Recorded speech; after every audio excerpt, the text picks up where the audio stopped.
The Three Wishes.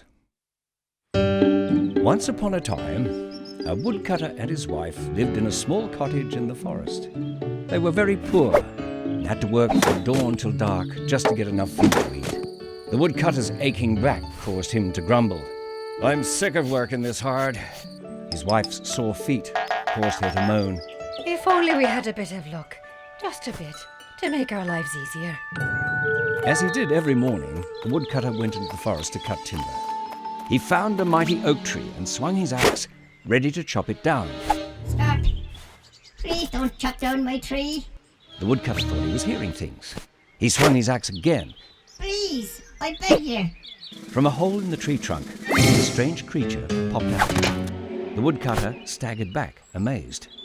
It was a wood elf, and the tree was his home. The elf begged the woodcutter to spare his tree, but the woodcutter refused.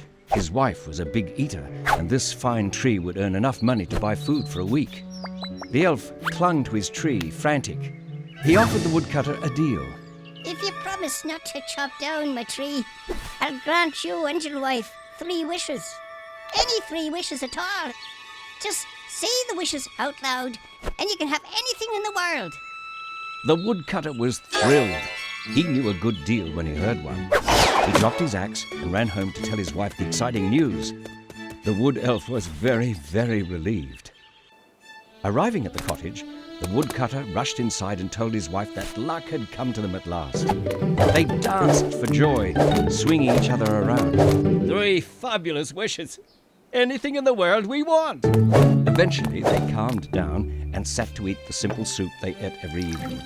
They decided it was best to take their time, think hard, and choose their 3 wishes very, very carefully.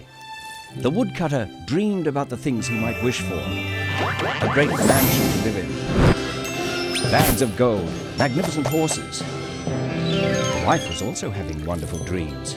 She imagined wearing fine clothes and sitting down to eat a splendid feast. And at the thought of food, her spirits leapt high in the air. I do so wish we had 2 tasty sausages to celebrate our good news. No sooner were the words out of her mouth than a blinding flash of light and a cackling laugh filled the cottage.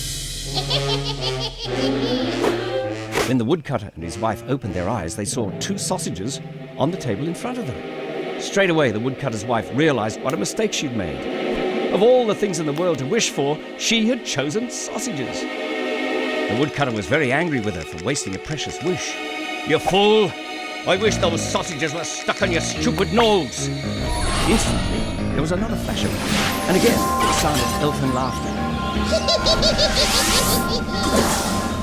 In a trice, the sausages flew up and stuck themselves to his wife's nose. Now who's a fool? You wasted our second wish!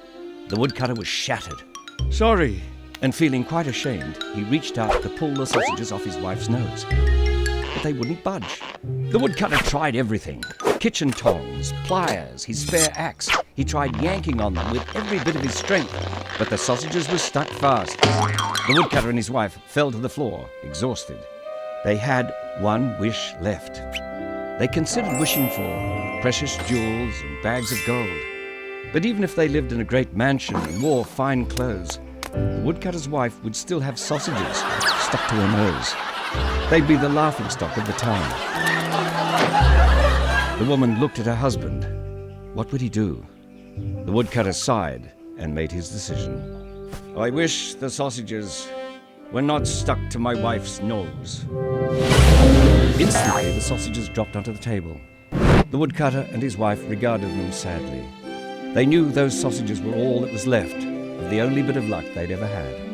There was only one thing they could do. Let's fry these sausages.